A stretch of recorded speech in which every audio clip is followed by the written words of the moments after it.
Assalamualaikum students. I hope you will be fine, safe and sound. Students, I am Adibani, your social studies teacher. We are discussing your geography book, unit number 3, weather and climate. Chapter number 1, composition of atmosphere. We have already discussed about atmosphere, composition of atmosphere, advantages of atmosphere and layers of atmosphere. In previous lecture we already discussed are these topics. Next we are discussing about the layers of atmosphere. Previous lecture में हमने first layer को discuss किया था, आज हमने second and third layer को discuss करना है. So let's start our lecture. Layers of atmosphere. तो आज इसकी सेकंड लेयर पढ़ते हैं, stratosphere. The stratosphere extend from the top of the troposphere to the bottom of the mesosphere.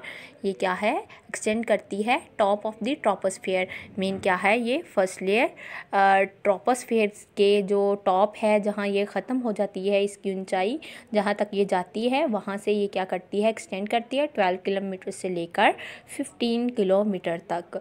तो क्या है, ये 12 किलोमीटर से लेकर 50 किलोमीटर की रेंज तक होती है. और ये कहाँ ख़त्म होती है, जहाँ से मेसोस्फियर स्टार्ट होती है. तो आपको समझ आ गया होगा कि ये लेयर कहाँ होती है. मीन क्या है, ये सेकंड लेयर है stratosphere. It contain ozone layer. Mean ozone layer क्या है, लेयर ऑफ ऑक्सीजन मॉलिक्यूल. आपने ऑक्सीजन में O2 आता है, लेकिन ये क्या है, O3 का एक ऑक्सीजन का O3 का एक मॉलिक्यूल होता है. और ये क्या है, इसकी लेयर कहाँ मौजूद होती है, स्ट्रेटोस्फियर के मिड में होती है. It is a layer where most of the harmful ultraviolet radiation from the sun is checked and absorbed. अब यहाँ क्या होती है, अल्ट्रावायलेट रेडिएशन जो होती हैं चेक्ड होती हैं, मीन रोक ली जाती हैं और अब्जॉर्ब हो जाती हैं. अब मैंने आपको प्रीवियस फर्स्ट लेक्चर में बताया था इसके एडवांटेजेस में एटमॉस्फेयर के, कि ये हमें अल्ट्रावायलेट रेडिएशन से प्रिवेंट करती है. अगर वो ज़मीन पर पहुंच जाए तो क्या काज करें, स्किन कैंसर, स्किन के मुख्तलिफ डिजीज़ काज करें.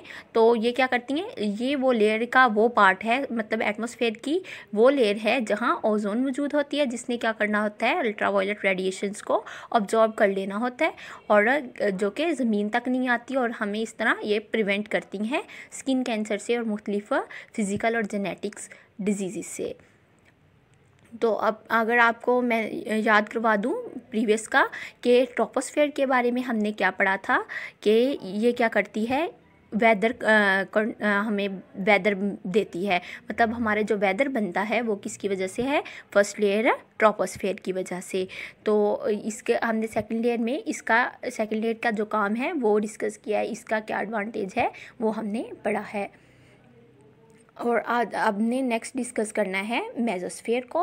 The top of the mesosphere ranges from 50 to 80 kilometre.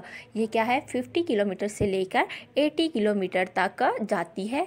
Mean क्या है, ये थर्ड लेयर है, ये जो 50 किलोमीटर से लेकर 18 किलोमीटर तक जाती है. और इसके बाद क्या है, meteoroids entering the Earth's atmosphere are burned before reaching entering the Earth's atmosphere and burned before reaching the surface of Earth.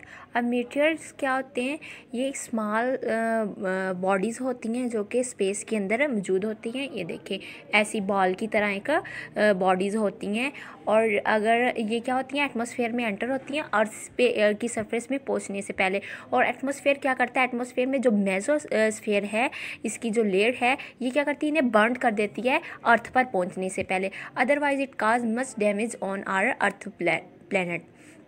तो नहीं तो ये क्या करे कि हमारे अर्थ को, हमारी ज़मीन को बहुत ज़्यादा नुकसान पहुंचा सकती है. तो मीन क्या है, ये एटमॉस्फेयर की ये लेयर अर्थ को प्रोटेक्शन प्रोवाइड करती है. हमने इस लेयर का फंक्शन डिस्कस किया है, और इसकी मतलब डिस्टेंस और इसकी एक्सटेंडेंस हमने स्टडी की है, कि ये कितनी से लेके कितने तक होती है और ये कहाँ मौजूद होती है. ये सारा कुछ मैं आपको रिवाइज़ करती हूँ, कि हमने फर्स्ट लेयर में पढ़ा कि जो वेदर है वो हमें क्या देता है, एटमॉस्फेयर देता है. और जो सेकंड लेयर है हमारे पास स्ट्रेटोस्फियर, वो हमें क्या देती है, प्रोटेक्शन फ्रॉम अल्ट्रावायलेट रेज.